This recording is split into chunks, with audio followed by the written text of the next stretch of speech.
We good now, Mark? All right, we're good.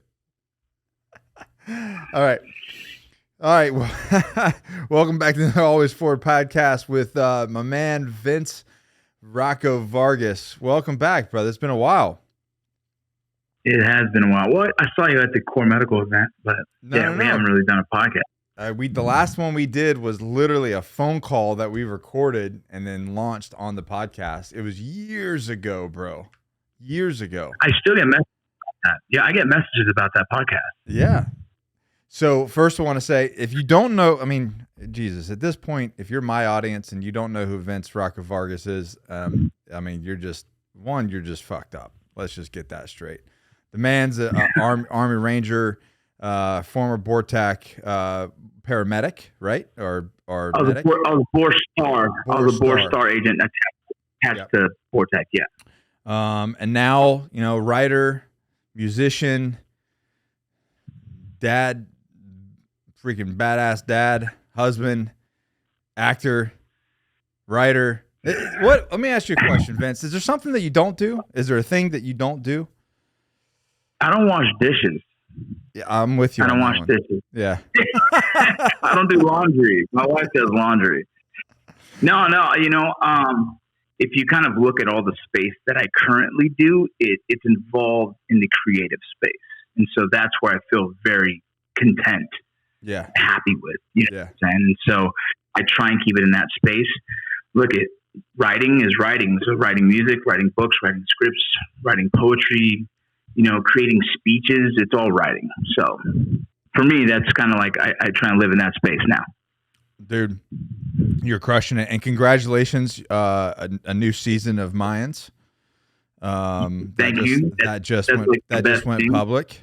How did that? How did you find that out? Can you say when you found out? So, yeah, I've had calls back and forth about what's happening. We all kind of text each other. We all kind of see, and then we went to Comic-Con in San Diego, and that's where we got the official season 5. But so, there had to have been like rumors, right? Like there were like whispers.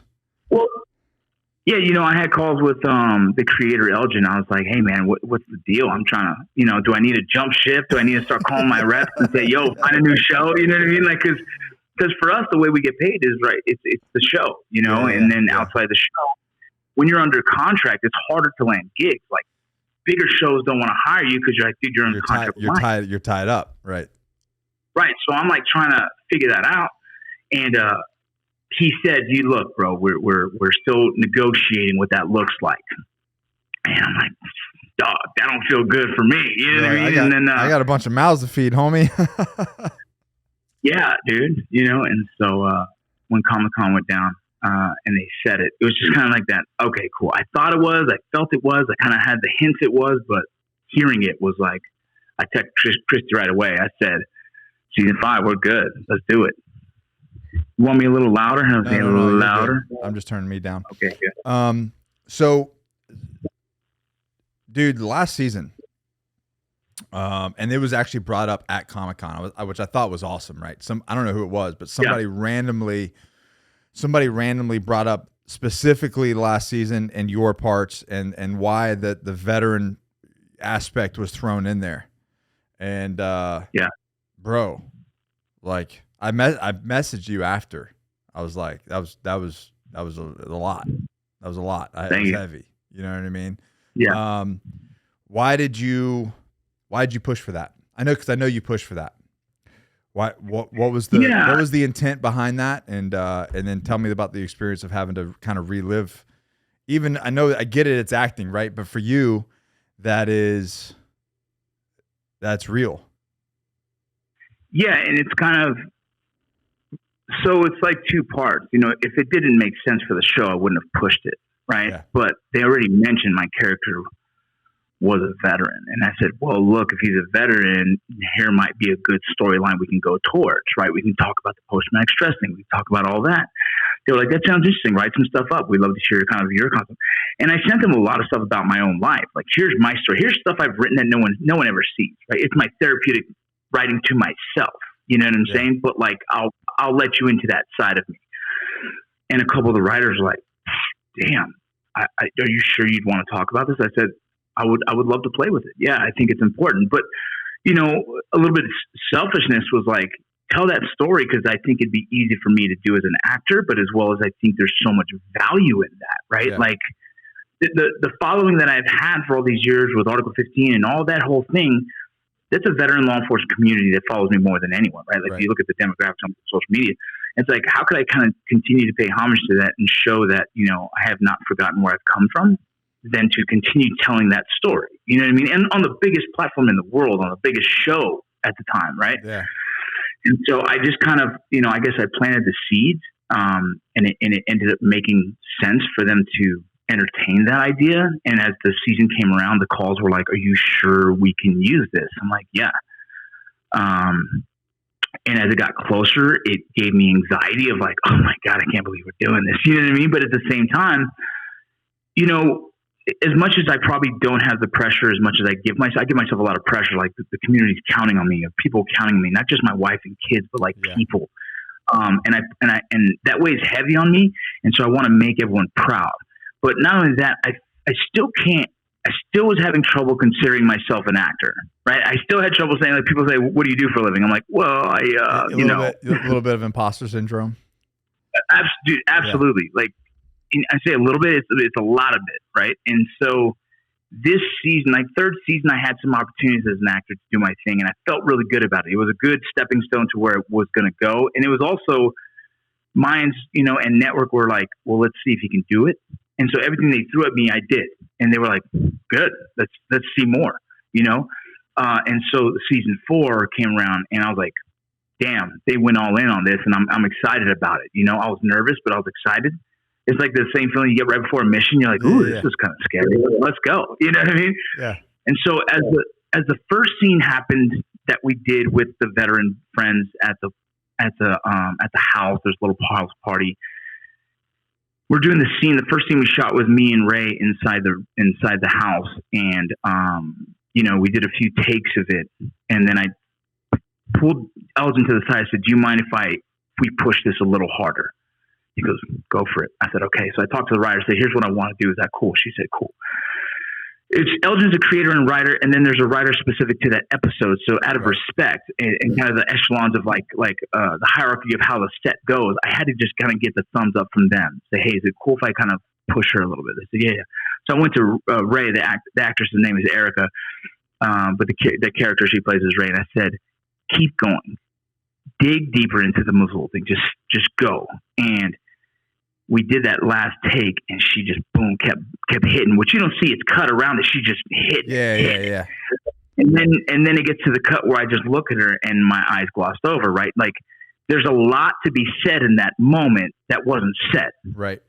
But all of us who know it were like, "Bro, I know what you did. I know exactly where you're at." You pushed. Yeah. Yes. Yeah. And so then boom, we go outside in the whole other scene. But that little moment, dude, was one, the director was like, "Dude, what?" The writer was like, "You're a real actor. You just felt what you needed to do. You asked us and you went and did it. And it was amazing." And I was like, "Dude, thank you." Right? Like the compliments feel good to know, like, I understand what my job is and what my role is and how to try and make that better for the show, for everyone, for my family, for everything. Right. But when it came out, I have no idea how it's going to be received. I have no idea how it's going to get cut. Right. Right. Like I'm just like edited. Right.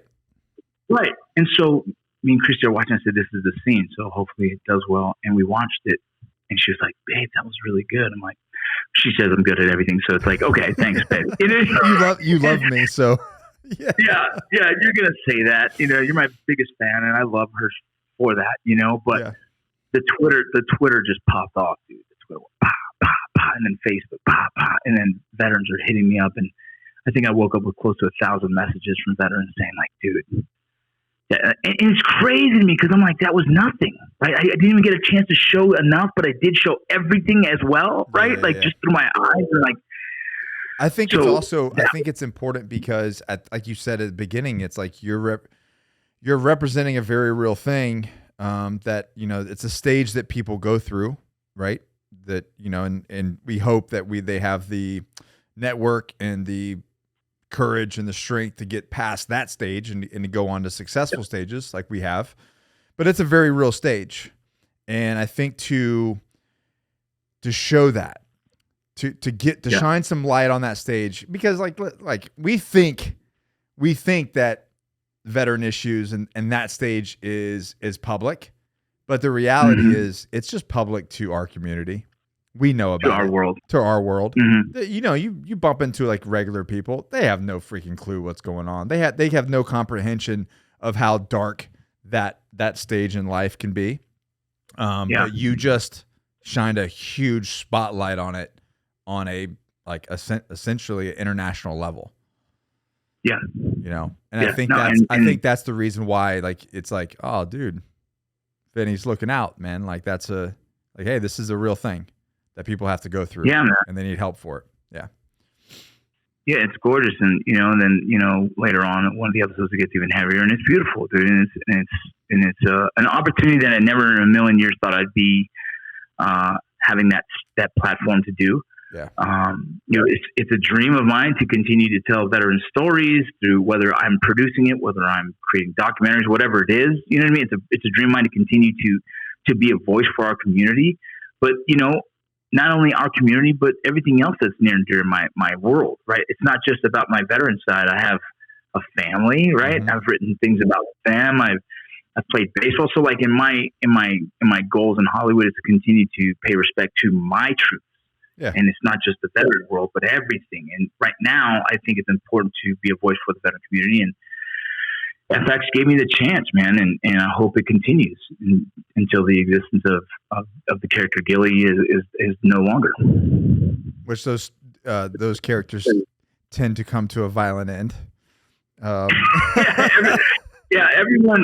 knows what to expect, and we all know that. It could be tomorrow at the end of it, right? At the same time, and who knows? I look at Gilly and I see similar characters and sons, and I'm like, I don't know where this is gonna go, but I have a feeling where the road's gonna go. But that's who knows? Yeah, man. Same. We get our scripts, we open them up, we read. I do a skim through of everything real quick, and I'm like, okay, cool, I'm still there. You know what I mean? And then you keep going. Yeah. You have to keep in mind we are actors, and I have to always tell myself, like, I'm an actor, and this role will end eventually. Yeah. And I have to be prepared for what's next. So the work I do now, right. The work I do now will land roles 2 years from now. Yeah. And so like every moment on set, every scene I get, just give it everything. And that should hopefully you'll reap the benefits of that work 2 years, 3 years, 4 years down the road, and the relationships you make and all those things you do. But this too will pass, dude. And I will have to jump onto a new character, and I hope it's just as exciting and challenging. So I'm going to do the cliche thing. I want to talk about some of your other projects, but before we get there, since we're on this subject, how do you feel that being an Army Ranger, going to Borstar, doing all the things that you've done, obviously like going through that pipeline, that selection process is not easy. There's a very limited amount, a small percentage of people that jump on that challenge and take it, right? And then serve as long as you've had, both active and reserve status. How do you feel? What did you learn in that community that led you to being successful here? Or is it completely outside of that? No, I mean, there's extreme similarities, man. Like the hierarchies in the military is the same as the hierarchy on set, right? The same way you go at being a new private in a platoon, like shut the hell up and listen and learn, is the same way I took it my first down set of Mayans. I shut the hell up and listen and learn. I watched everyone. I saw their jobs. I saw who was great and who I didn't think was great. And I took from those leaders I believed in the military, and the leaders I hated in the military, I chose not to be like them. Yeah. I do the same on set every single day. I have grown as an actor, not because, I'm this well-driven dude. I just soak up everyone else's actions and say, I like what he did there. I'm a watcher. I'm a learner, and I've been fortunate enough to have the best acting courses in the world by being on set daily and living it. You know what I mean? And so I've watched JD go through his characters. I've watched I've watched Michael Irby do these incredible things he does. I've seen everyone go through their character and their process. Richard Cabral, holy smokes, dude! You know what I mean? Amazing. I've been fortunate enough to be right next to these guys as they go through their process, and I'm like, I like that one. I don't like that one. I'm going to take this from me. You know what I mean? And so I did it in the military. I saw leaders that were just brilliant in how they managed people. Then I saw leaders who were tyrants, and I was like, I would fight this dude in a second. You know what I mean? And I formed my own conclusion and my own styles based off these people I loved and hated. And the same goes in acting. You know, I don't feel entitled for anything. I feel like I need to earn it. And so I'm out here working, and then I come home and work on it more. And so same as like, so this dude just on the same thing, I'll answer it in a little bit different. A guy messaged me the other day, hey, I'm a veteran, man, and I'm getting out of the military. Why don't you help find me a role in Mayans? I look really good for this part, right? And I said, homeboy, let me fucking talk to you like a military dude right now. This is coming from Sergeant First Class retired Vargas, right? Yeah. You didn't fucking, yeah. I said, you didn't go to fucking war without training, did you? You didn't join the military without basic training, did you? I said, don't ever fucking come to me and say you want to be an actor without training first. That's disrespectful. I said, go do the fucking work. Go put the work in. All in. right? And then go put the work in. And once you do that and I see it, maybe I have a chance to help. But that's not how this world goes, dude. You know what I'm saying? Like, that's not how this works. Like, I think people think it's very easy to reach out to me and say those things because they've seen me on the YouTube and progression, and they don't see the behind the scenes of the progression, right? Yeah. They just saw like, oh, this dude was on YouTube and now he's on TV. I personally know the progression. I've seen, and that's why I want to ask these questions, because it's not as just simple as like, oh, Vince got big on Instagram and social media and boom, he landed a job like that. Like, dude, you were selling cars a few years ago. Selling cars and Uber at the same time. Right. Bro, not even that. During COVID, but in between seasons, I was picking up urine from addiction clinics. I remember. Okay, I was delivering. Yeah, I was delivering urine to a lab for people for addiction clinics. I got highly involved in addiction clinics and started speaking at them and everything, and it was beautiful. Yeah. But because of COVID, there was 8 months of no pay and there was no end in sight. Dad got to get a job. And you were doing sales. Those job interviews. There was like you were doing sales at some point too. Yeah, I started just picking up, and then I went into sales. I promoted, right? You know what I'm saying? But dude, that's how I hustle. You know what I'm saying? That first job interview was like, "Aren't you in the Mayans?" Yeah. Yes. And I'm here right now, so let's do this work. But I think people, and that's what so do you think it's a, you know, obviously I've been very blessed and I'm very fortunate to be as successful as I am. With that said, you've seen me work for a decade to get to where I'm at, right? Do you think it is something that you learned coming up as a young man in Ranger Regiment, or do you think it's a certain percentage of a human being, of a person who can take that selection process, go to special operations, excel? Is that the same mentality that takes them into being successful, or is it learned behavior? Like, what's your thoughts on that? Well, yeah, I think the reason I'd even go further back. Okay. I think my character and how I've gotten through Ranger Battalion was the same way I got through growing up in LA, surrounded by gangs and choosing sports and being success and finding success in sports. Right. I think the characteristics of understanding the street smarts I was raised in. My father, who taught me be 10 minutes early before early. You know what I'm saying? Like, all these things I was fortunate enough to have and compiled throughout my life has kind of taught me how to get into the military and special operations and don't quit there, right? Like, baseball taught me resiliency, and I've done it since I was 4, all the way up until I was 22, and got it taken from me because I'm an idiot, right? Like, my own choices. Yep. But that taught me resiliency. Growing up in an area where, like, dudes are joining gangs and getting shot, you know what I'm saying? Growing up from a dad who was involved in gangs and changed his life, like, seeing all these things was like, oh, my mother was poor as she picked fruit at a young age. You know what I'm saying? Like, my mom said she picked strawberries and cotton growing up. You know what I mean? They got used toys for Christmas. So I was fortunate enough to have all this background and like lessons learned and taught by these people who experienced life. And I was able to take that and continue to move with it. I have two parents who probably shouldn't have been as successful as they were, but they took chances, they took risks, and they worked their asses off, dude. And so that's the foundation of me. I didn't want to embarrass my dad and say I quit, is why I didn't quit in Ranger selection, right? I didn't want to quit because of my dad. I was embarrassed to say, hey, Pops, I didn't do it. And the cut man's a Marine as well. Oh, he's a Marine, bro. Yeah. Like, and he's made you know it, dude. You know what I'm saying? Like, waking up at 7 a.m., the half the day was gone to him, right? You know what I'm saying? That's what he'd say. He'd go, wake up, 7 a.m., half the day is gone. And you're like, Saturday, homie, I'm trying to swoop in. You know what I mean? Like, my pops was the drill sergeant in my life that showed me a lot of things like hard work. That man, as much as our relationship growing up wasn't this mentorship, he was there he was teaching me through his own actions. He worked harder than anyone I've ever seen.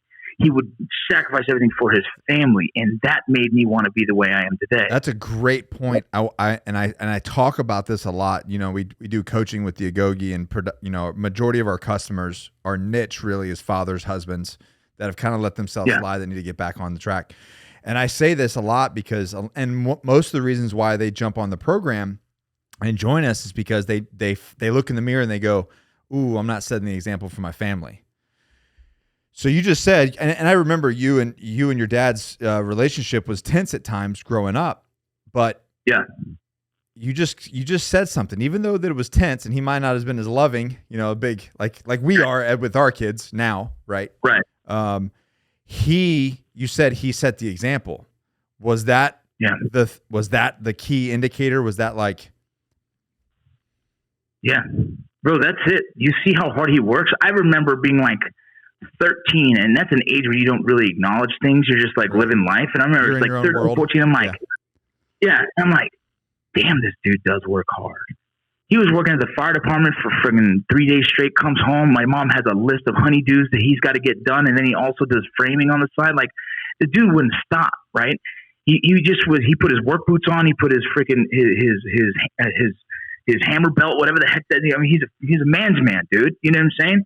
He comes back from one of the fire department, comes back and does man's work. And I'm like, this dude don't stop. And it ain't for him, bro. Like, it wasn't for, he didn't get, there's no gratification. Getting his kicks off. No, his kicks was having 6 beers by the end of the night, hanging out with us. Like, that was like an incredible thing. I've never told him that. I'm going to tell him now because I have the chance to. Yeah. But like, I've never told him, like, I saw it. I saw how hard you work. Bro, I've had a job since I was 15. Yeah. And the one thing I've learned from my dad is work. Like, just work, dude. Work, right? And my mom says, Vinny, out of everyone, I know one thing. You'll never go starving. You'll find work. And it's like, yeah, that's just my character, but that's something given to me by dad. So, yeah, and that's what, and I tell people that, I'm like, listen, your kids aren't going to listen to you. They're not going to hear you, but they're going to see everything that you do. Yeah, they're going to see every little thing that you do. And that's what I think. Very impressionable. Yeah, and I think that's the most important thing is leading by example and setting that standard. Even if we fall short in other areas, which we do. Like, we're human, right? You're going to fall short. And the thing, what's important to me, Nick, in that aspect is admitting that to them. Like, I've told them. I said, hey, like my oldest daughter, she's 19, dude. She's in college, right? Like, and I said, while I was raising you, and while I wasn't too, because I was working, but I was still growing, dude. Yeah. I was still learning. I was still a kid myself, figuring it out and saying, maybe that wasn't the best parenting technique. I'm sober now, right? You and I have had these private conversations because we have kids the same age. And and we made a lot. I also made a bunch of mistakes, or not even necessarily mistakes. I was they're mistakes now that I know. Yeah. But looking back, I just didn't know. I didn't know. The best part about it, though, that me and you, is we've grown and we've identified that. There's people that don't. They're like, "This is how it's always been done, and it's fine." You're like, "Well, doesn't mean it can't be better." Yeah, right. Yeah. Yeah, if I did exactly if my dad did to me what his dad did to him, he would be in prison. Right. Now. Yeah. Yeah, and if I did this, and this pattern can continue or it doesn't, right? Well, that's what they say. Fucked up parents create fucked up kids. At some point, you've got to break that cycle. So who's going to be the one to break that cycle and go, it stops with me? And that's part of growth, right? That's part of education. That's part of not being naive and saying, you know what, there's got to be a better. It didn't feel good that way, right? Yeah. And the thing is, like, I love my dad, but he wasn't a hugger until he got older. You know what I'm saying? He wasn't a hugger. We all get soft. As we get older, we get a little softer, right? Yeah. Yeah. I know I have. Yo, dude, I kiss my son, my daughter. Like, I love everybody. I love all you. I give them hugs, you know, and my oldest kids are still awkward because I'm like, my bad. You know, I was probably a little awkward too, you know? Yeah. I hugged my 16-year-old, my second daughter just turned 16, and I'm always like trying to love on her, and she's like, I know. You know, and I'm like, oh, you'll be all right. You're getting it regardless. You're getting it regardless. Yeah. But it is different, man. It's different being, you know, because we both reset the clock. You know, we reset the clock, had some kids. We're, you know, Allie and I are working on my fourth. You know, we're currently in the process, and you did the same thing, and it's so different, man. And those mistakes that I made back then, I won't make this. They won't be there. There'll be a lot. Yeah. It'll be very, very different. Now, I'm not saying I won't make mistakes. It'll just be different mistakes. Yeah. New ones. Yeah, I'm gonna do my best not to. Do my best not to be the guy I used to be, right? Yeah, but it's a very different process, right? It's a very different. It's almost not fair to the older ones. It's absolutely not fair. You know, my daughter's mentioned it. My daughter Belle's like, Dad, you're a lot so patient. That's what what my girl said. They're like this. They tell Allie, they're like, this is not how he was. Just so you know, this is not our dad. I'm like, well, you know, I know. I'm old. I'm older now. Yeah. So, anyways, back to your projects. So you mentioned that you want to tell veteran stories. You just launched the story. I don't know if it's public yet. I know the showing was just recently. Can you talk about that? Is that a yeah. So I have a production company called Three Branches. There's a Marine, there's a Navy guy, and there's an Army guy. And then we also brought in a very experienced showrunner who's not military, but really supports the military. And so Three Branches is a production company that we just produced The Gift, and that is the story of Jason Dunham. We are currently shopping it around. We're looking for a home for it. You know, we have some meetings coming up here soon. We have some bigger names who've seen it and love it. I mean, it is emotional, it is gorgeous, and it deserves to be told. You know, when I got in, you know, it was years ago I realized, like, our biggest influencers in society, whether you like it or not, is social media, mainstream media, right? Whether it's good or bad, they're the voice. And if you want to control that voice in any aspect, you have to do it. You know, you have to go in and do it, right? We can't sit back and be like, oh, they're not telling veteran stories fair enough. Well, motherfucker, go tell a story then. Get to writing, get to producing, put yourself in that position, right? And so, with that being said, you know, I connected with a few veterans and we were like, let's do this, man. And so our first shot at this is the Jason Dunham story, The Gift. And man, I can't tell you how proud I am about it. I am so proud about how it turned out, the story being told, and hopefully, you know, we can get it on the big screen so more people can hear that story. What is, how do people support that particular project right now? You know, right now it's in a phase where no one can really support it in a sense. It's more like, you know, you can go follow our social media page if you want to. And, you know, as a new project comes up, there's a couple that are on the table that we're bidding for. We're trying to get life rights for several other bigger names. And, you know, as we do, just support by watching, you know what I mean? Share it and tell people. That's really all you can do at this point. You know, if it gets on Netflix, you'll see me post, and I recommend everyone getting a chance to watch it. I think those stories are important because say somebody watches this, right? And then they get, you know, they're like, oh, it's cool, you know, whatever. But then that one person shares it. This is the power. You know, there's a lot of negatives of social media, but this is the power of social media as well. And you and I both know this because we've gotten these messages.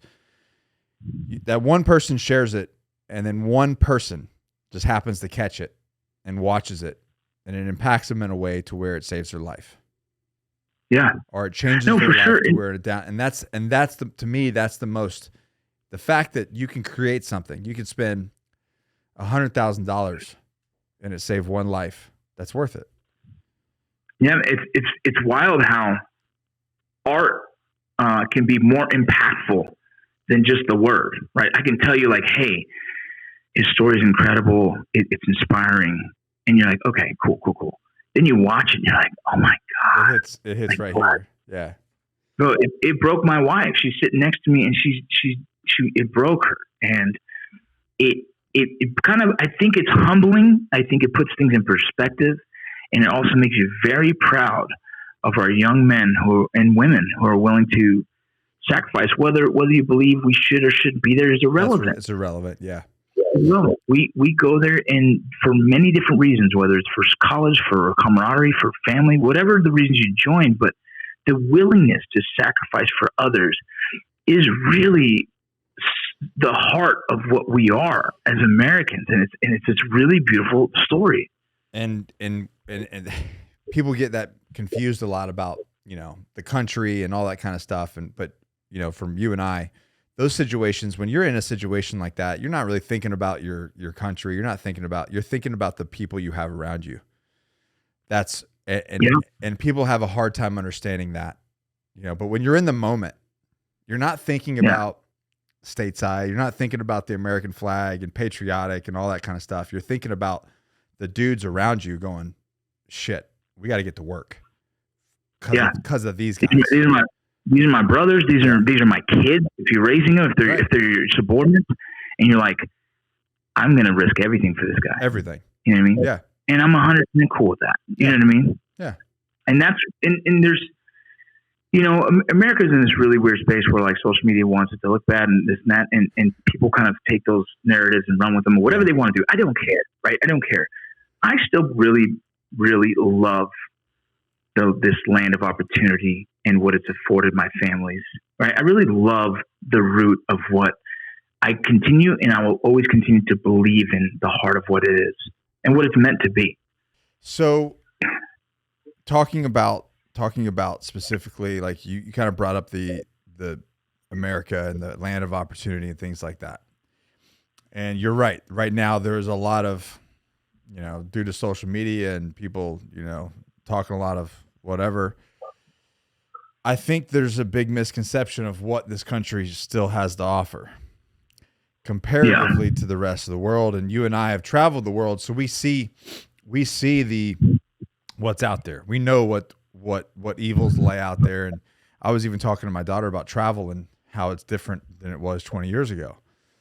And where you can go, and you know, the fact that just our neighbors to the north of us, I mean, the fact that they don't even have a First Amendment. Like, yeah, dude, it's funny. It seems like more Americans who sit in a position of like privilege hate America. And it's funny to me. It's like you sit in a position of privilege to have the opportunity to actually not like it. But then recently we had 30, 40 migrants or illegal immigrants die for a chance at having the opportunity to get to America. And why would people from other, if it's so horrible here, why are they killing themselves to get here? It's a hard thing for people to like sit here and be like, "Oh, America's not great." Like, you can say that all you want, it's fine, and you have the right to say that, which is dope, right? Which is cool. It's awesome, right? That you get to have an opinion. Yeah, but having a wider lens on that perspective, you should say, "Wow, but why are people dying to get here?" It's because you sit in a position of privilege, and you can say that, like, you can question this, but everyone still wants to come here. Every actor, singer, they make success here.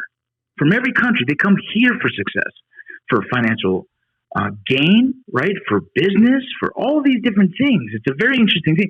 Like, you know, you have the right to say all the things you want, and politically, it's a hard time for everyone, right? Like left, right, blah, blah, blah. All that stuff is such drama. But the truth is, we still live in a place where the harder you work, you can find success, you can feed your family. You know, and you know, I'm going to hit a topic that might be controversial in my world, but just the other day, it was yesterday. James Franco, is that his name? James Franco, the actor. Yeah. Is that his first name, James? I think so. I don't know his first name, Franco. Yeah, I think it is James.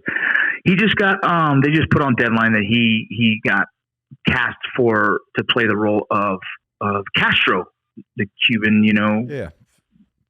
whatever, right? Dictator. And the Hispanic community went nuts, dude. They're pissed. They're pissed because why didn't a Hispanic get cast for that role? And like, I get that. It's this thing that people do. And it's not just acting, it's everywhere. But like, well, I think Hispanics, there's a lot of great Hispanic actors. There's tons. But why didn't they cast a Hispanic? I was like, well, because whoever's producing it didn't want to cast a Hispanic. Whoever's producing it, whoever's at the top of that, chose James Franco for whatever reason. And it's probably James Franco himself who's putting the money for this, right? Like, that's the truth of it. And so it's fun. So many people can get offended by these things. And what I've been trying to tell these guys, like, you can't sit here and get offended because people have created this for themselves. You got to go create it for your fucking self. Oh, how long has that dude been like at it, bro? Right? Like he's got to where he can if he wants that show to go greenlit, he can go, well, I'm going to put my own money on it. I'm going to be an executive producer. Done. Yeah.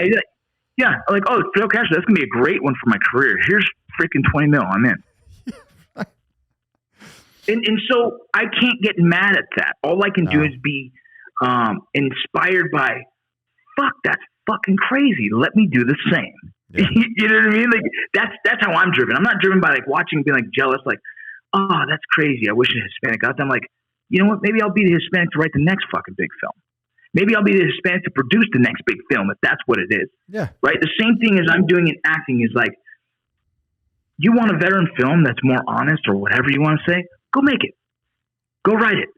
Go fucking do it, dude. And stop sitting there behind your computer complaining that, there you go, Hollywood does it wrong again. Well, then, bitch, go write it.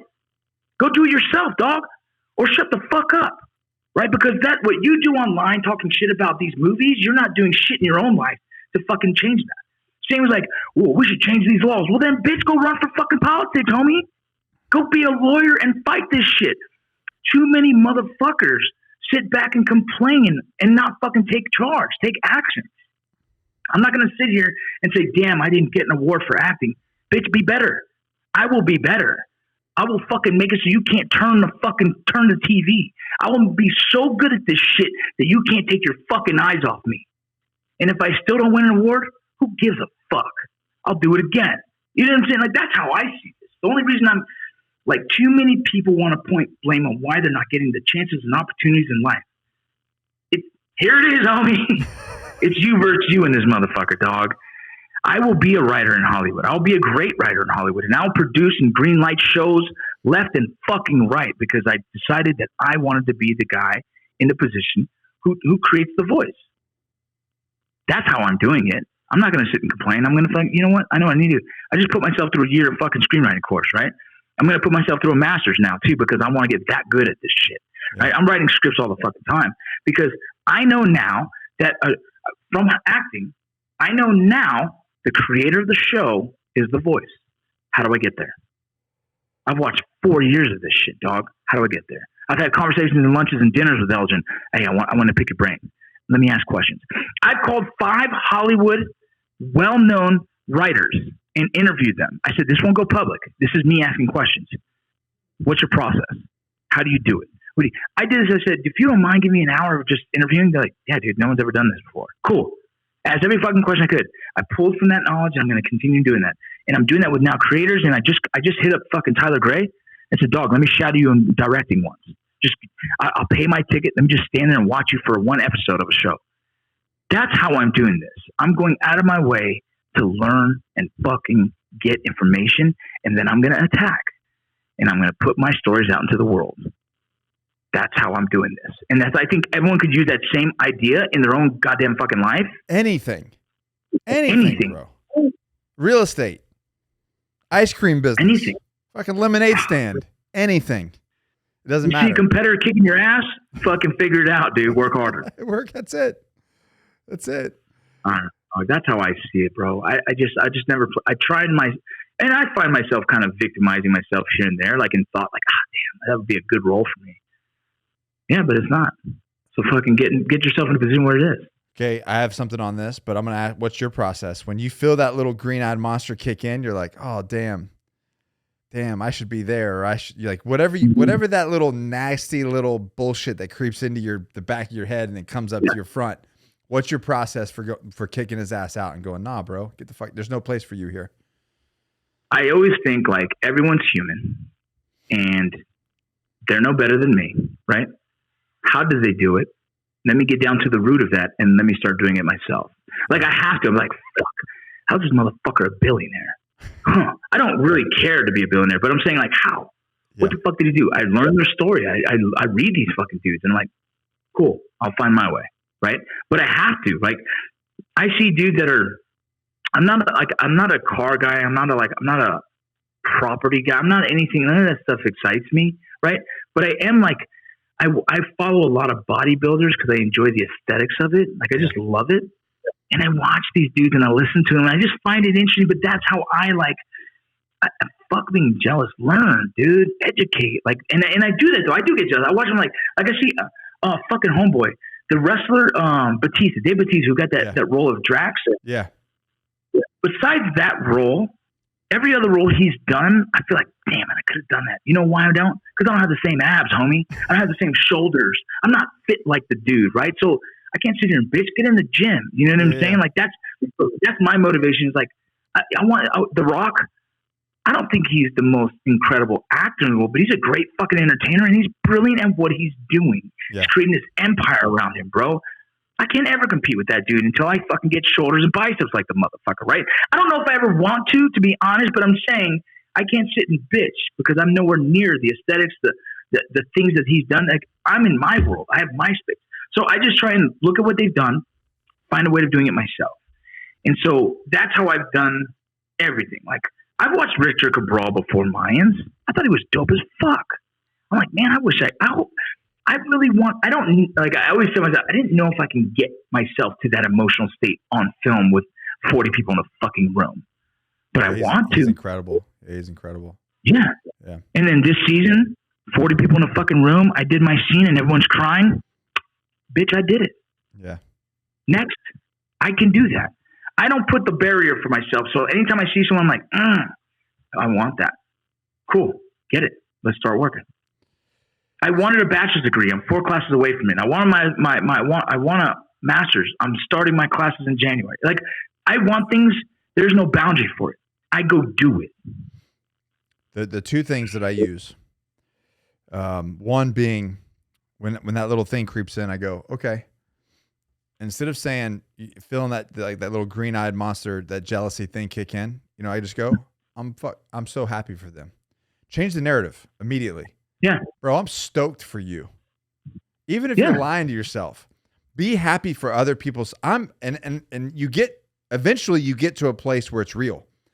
You want your friends, you want your network to win, because when they win and they're in your network, I always say your network is your net worth. Right? Yeah. Yeah. Be happy be happy for the people around you to win. 2. Yeah, bro. 2. Don't I'm gonna add to go. Don't compare your chapter 1 to their chapter 15. Love that. Don't compare it. Like when I first got out and I started getting into the entrepreneur world, I'm like, shit, man, I'm old. I spent 12 years in the military. You know, these guys have been doing it since 18. They're fucking 12 years ahead of me. Like, fuck, I'm behind, man. I'm for a while I had this like idea that I wasn't at the level that I felt I should be for my age. Like I'm like, and then it hit like, homie, they've been at it for a decade. Yep. You're on 2 different levels.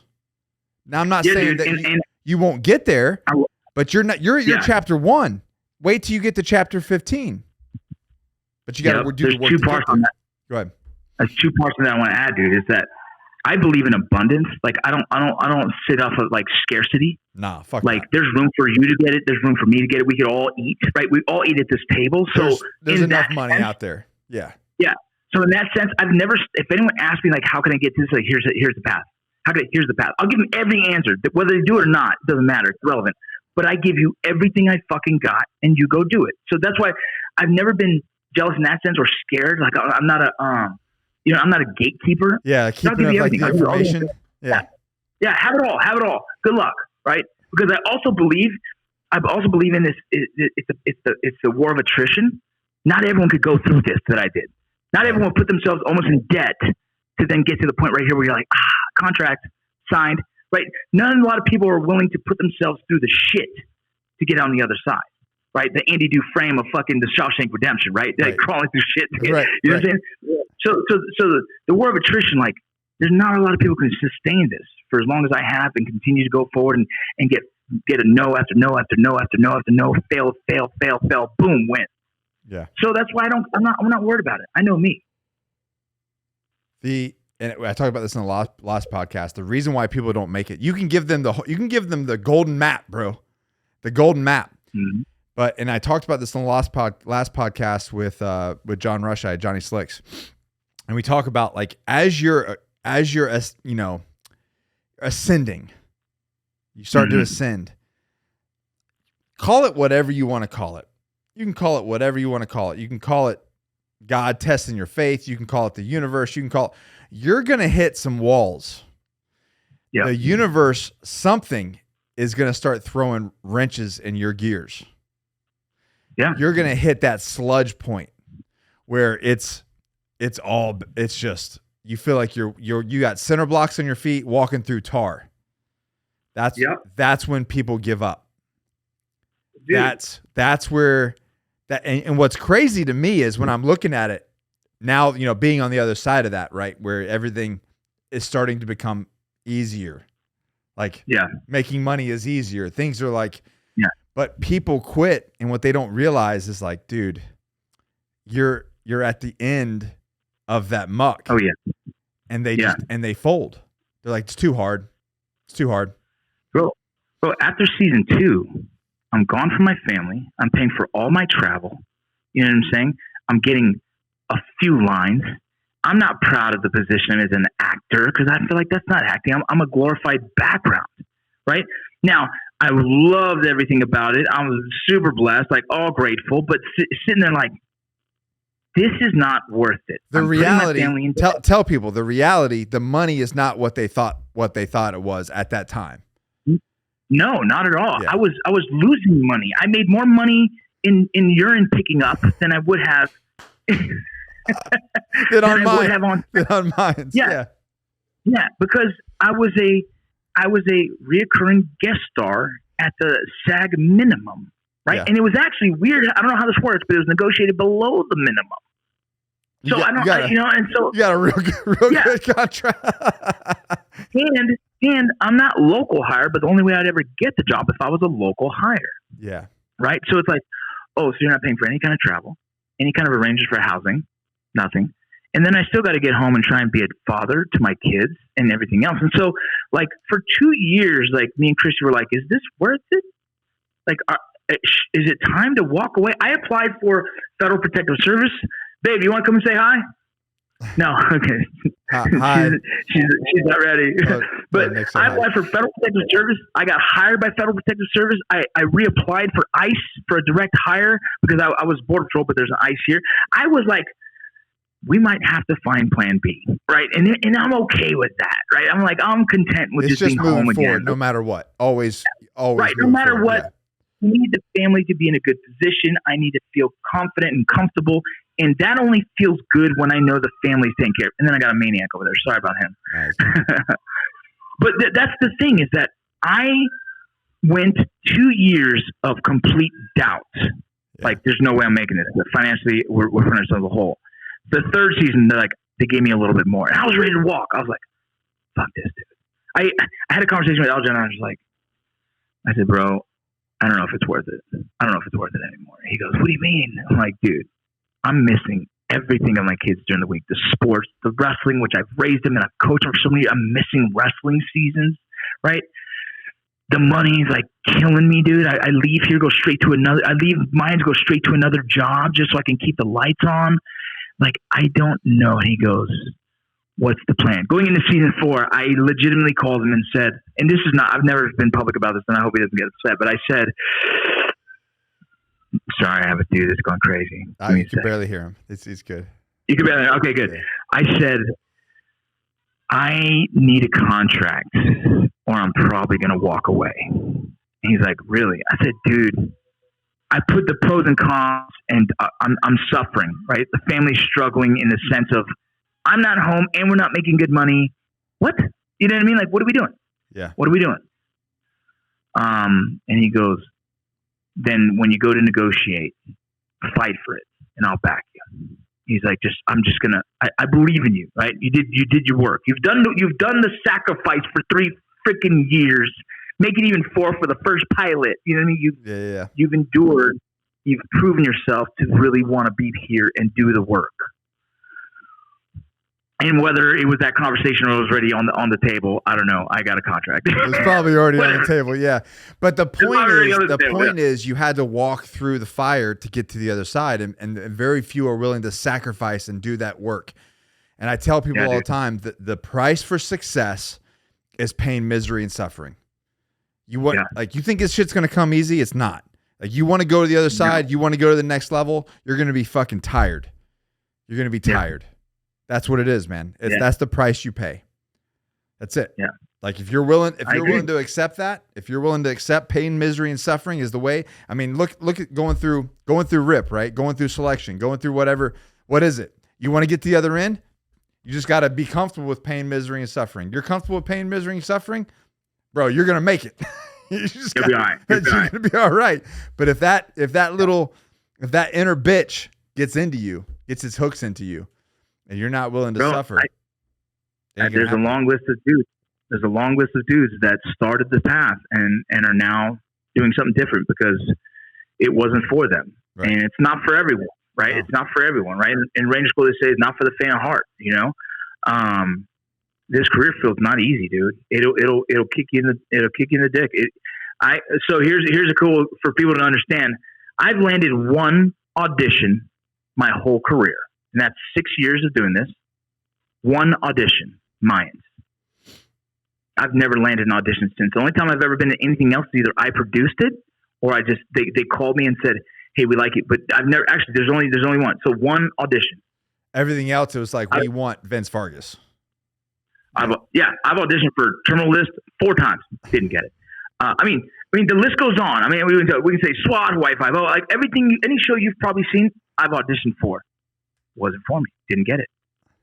Like, dude, I have an audition today. Probably not going to get that one either. And I'm okay with that. I'm going to give it my best. Well, it's like, and fuck. It's like anything, right? If you, I'm glad you said it, because you're going to have 100 auditions to get that one. It might be 200 to get that one. Difference might be 1,000, dog. Doesn't matter. But you know, I've set myself up that I can continue to do this, and if not, then I'll direct, and if not, then I'll produce, and if not, then I'll write. That's how I've been able to justify, like, I'll stay in the career field, because I've been able to open up revenue streams in all different spaces. If I sell the gift, okay, cool. There's a paycheck there. Yeah. Family eats, right? We eat. You know, if I sell a script, I'm negotiating right now to help rewrite a script. The family eats. I have a publishing deal right now with the book. I turn in my first version of this book. I'm writing my memoirs of Border Patrol, right? I'm writing that book right now. I turn that in, and we see what happens. And if that book does well, the family eats. You know what I'm saying? And so I've been able to create multiple revenues in this space, and that makes it comfortable to continue to chase this wild-ass dream of being a creator, showrunner, writer, actor. Nutty. But you created your own future. You're creating your own life. And I think that people underestimate that. You underestimate the power of creating your own path. You have the power to create your own path in life and not be a slave to your circumstance. And again, absolutely. That's what's so fucking great about America, man. Because you can't do that in other places. No, you can't, dude. Everyone comes here for that. Yeah. Everyone comes here for that. Be fucking thankful and grateful for what you have here and what the opportunities you have here. If you want it, go out there and get it. Otherwise, shut the fuck up and sit down. Right? It's angry. People are just angry. And that's what hurts them. Like the mindset of that. The mindset of the victim mentality is really, and dude, the sad part is our kids see it more than anyone because it's kind of their generation, right? Like all the kids around them are complaining. I told my daughter's like, when you come here, all I ever hear you is complain. And I'm thinking, if you don't like things, fix it. And it just doesn't register. She just looks at me like, you're an asshole, Dad. Like, you're an asshole, Dad. You're not hearing my emotions. Like, no, I hear complaining. It's hard to say your feelings don't matter. You know what I mean? I had that talk with my team today. Is like, if we operate from a place of emotions or motivation, right? We operate from a place. Yeah. Well, I'm not motivated to go to the gym today. Well, okay. Well, then don't bitch about no improvements. Yeah. Let's not complain and the pants don't fit. Yeah. Let's not complain about how you don't like the way you look in the mirror because you just made an excuse on why you can't do it. Like I can tell you this. I'm not physically in the shape that I want to be in. I don't complain too often. The person I complain to is my wife. That's my person. That's my bounce. I don't even know how to say my backstop. In basis. That's the person I can say, fuck, I'm so mad at myself. I just had a fucking ice cream when I'm trying to stay clean on my diet. That's the one person I'm allowed to do that with. What does she say? She's allowed to do that with me. What does she say? And she goes, oh, it's okay, babe. It's okay. I love you. You'll be good now. Yeah. Right?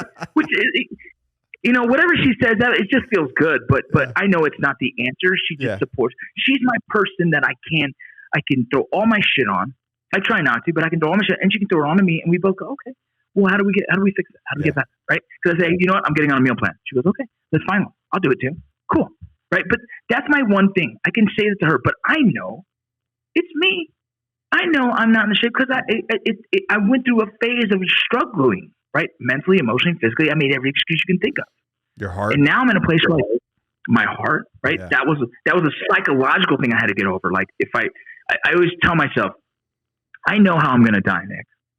It's going to be a heart issue. And knowing that fucking sucks. Yeah. Right? Yeah. It makes me emotional thinking about that because I know that either one day I'm not going to wake up or I'm going to be on a treadmill or I'm going to be outside with my kids and my heart's not going to work. Right? Yeah. And that scares me that they're going to have to go through that. Right? But we all know. I kicked up the other day from a cramp in my leg, and the scream was like everyone comes out like looking like, is it that time? Right? Is it his heart? Right? And that sucks, dude, that we've gone through this as a family. But, I had to own that and say, it's okay. Like I've set up my life in a way I'm content with that, right? We have all the measures in place that if that does happen, it's fine. It's financially okay.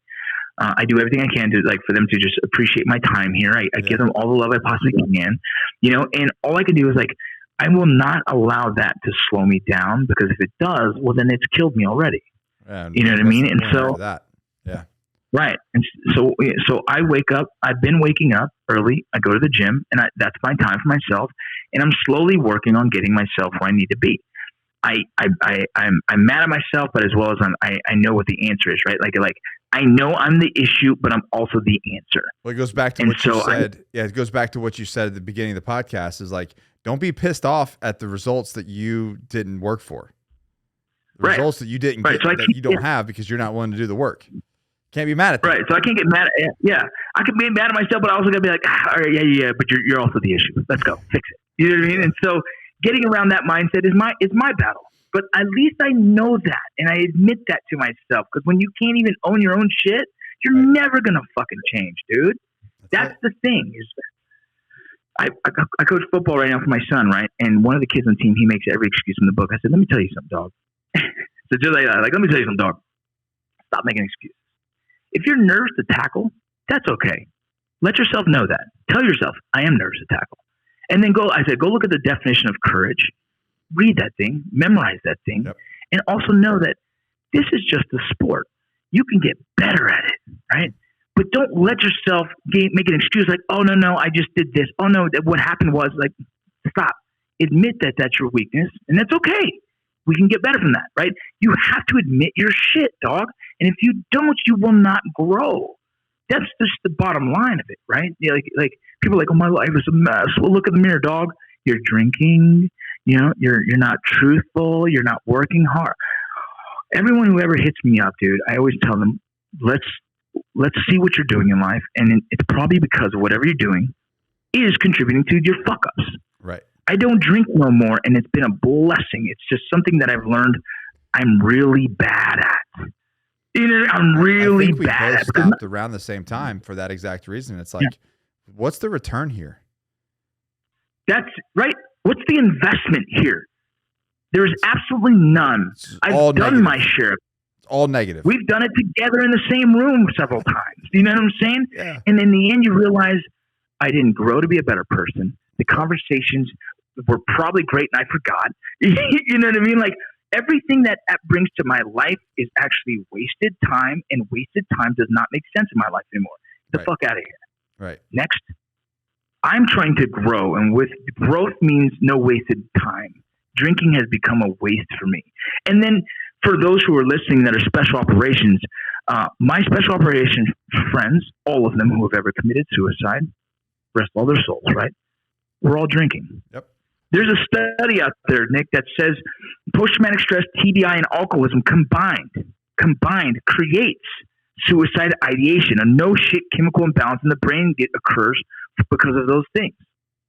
You're telling me that I have post-traumatic stress, every explosion we've ever dealt with, and breaching doors and everything else, TBI, and drinking. And you're going to stack so you're drinking telling on me, top like, of that. Yeah, so I'm going to go ahead and play Russian roulette every day I drink? That's fucking crazy. It doesn't compute. You know what I mean? So once I figure that out, I'm like, no, I'm done. I'm done. There's better things in life for me. You know, one of the things that I noticed that with my, when I stopped drinking, my personal growth and success went through the roof. Not necessarily initially, but the bar graph, if you want to look at the bar graph, like, it was like, boom. It was like this, and all of a sudden quit drinking. She's trying to give me like veteran suicide help. I found this on the web. The bar graph of growth and success, like at that point, started to take off. Yeah, dude. It's a funny thing that we've been trained. We've been socially trained that this is okay and it's normal. Especially in the military, right? There's a culture of drinking in the military. Yeah. Right. Well, you know, and let's double on my end, Hispanic family, father, right, who's drunk his whole life. I used to have my kids like, go get dad one of his drinks. What the fuck? I think of it now. I'm like, oh, what's wrong with you, kid? What are you doing, kid? But the blessing I've given my kids is they saw dad don't drink no more. Yeah. They've seen it. Like, I didn't tell them, I didn't teach them. I just did it. Just showed them. Right.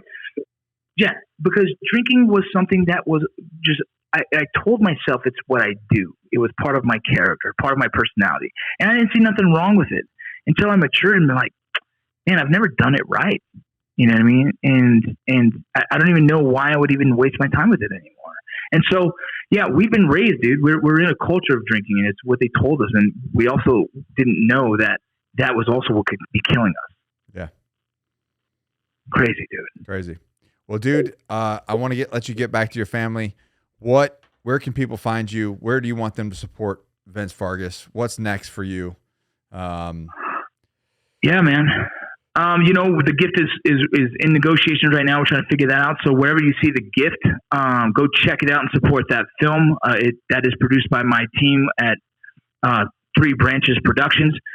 Mayans M.C. Go check out all of the seasons on Hulu. They're airing right now. We got season 5 coming around. It is a great show, and I'm very proud of it. Currently working on a book, so before that comes out next year sometime, we'll have to jump on another podcast to explore 100%. That. Yep.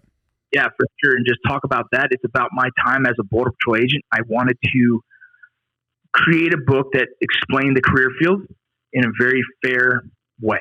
Yeah. You know what I mean? And tell you some of the cool missions that I've been on so that you guys can get excited about it and have some fun with it, man. You know? And that's really it, man. Hit me on social media if you guys need me. Hit me up anywhere you want. I'm on TikTok, Facebook, all of them, dude. So just thanks for supporting me, and know that, you know, I'm doing my best to continue to keep a good name for us. Yeah, and I use you a lot. I'll end with this because they're one of the sponsors, obviously, for both of us. Is the Core Medical Group, and a lot of people are like, you know, hey, can I have meds? There you go. There you go. Can I have kids? While on TRT, and I'm like, well, just talk to Vinny, man. He's got like 10 kids, and he's on TRT. Yeah, dude. Yeah. So yeah, and part of me getting back in shape is I have a really strict regimen right now that I'm following. I'm very bad about being strict on my regimen. I just told myself it's time to just get serious. And so me and my boy Mike are really staying on it and on top of it. And I feel a lot better right now. I'm hoping to go into season 5 in some really good shape and really big improvements because, you know, part of my career field is about how I look and as well as how I feel. And for my family's sake as well. And so Core Medical, man, they've been a blessing in my life and continue to bless me. And they've been a big part of my growth and my mental, physical stuff. So same. Yeah. You gotta be tough as you get old, man. You gotta be, as you get older, you can't be a bitch. Yeah. Yeah, that's it. And then, I think that I've done a good job normalizing that talk with, with your hormones and feeling, having post-traumatic stress and feeling a certain way and then being like, listen, dude, like get help, get fixed, like have a better life. People are going to talk shit, whatever, man. Let them talk shit. You're going to be off here feeling awesome. People don't get it. Yeah. When I was in the last month of filming Mayans, I got off of my supplements because it was just a very emotional time for me. Yeah. And it actually made things harder, right? Like emotionally, I was in a bad place. I came home and got right back onto the regimen, called Mike. I said, dude, I need to get this back on. I need to go. I need my blood test going. Let's go. And man, I'm feeling great right now. I'm super in a great place mentally, emotionally, physically. Better for your wife. The weight's falling. Yeah. Better for your, your relationship, better father. The list goes on. Yeah. Yeah. The list is, so I'm in a good place. And so if you guys have questions with that, hit up Nick, hit up me. Yeah. I'm going to send you right back to Nick. They're like, but, no, man, you can't be on Tier 2 and have more kids. And I just post a picture of you and your whole crew. Yeah, and I'm like, well, see my family. We're doing all right. We're doing all right. Well, brother, I love you, man. I've been a fan since the beginning, bro. Since the beginning, I believed in you. I saw you way back then. I was like, this dude's I know it. He's gonna cut out on his own, and he's gonna be big. And you've done nothing but that. Man. Thank you. And anyways, I appreciate it. I love you too, man. Yeah, go follow Vince Vargas. He's doing big stuff, and man, your life will be better for it. He sets the example, man. He sets the example for me too. Other than that, you guys know the deal. Share this podcast. Share this information with somebody. It might just change somebody's life. And then always forward. We'll see you on the next episode.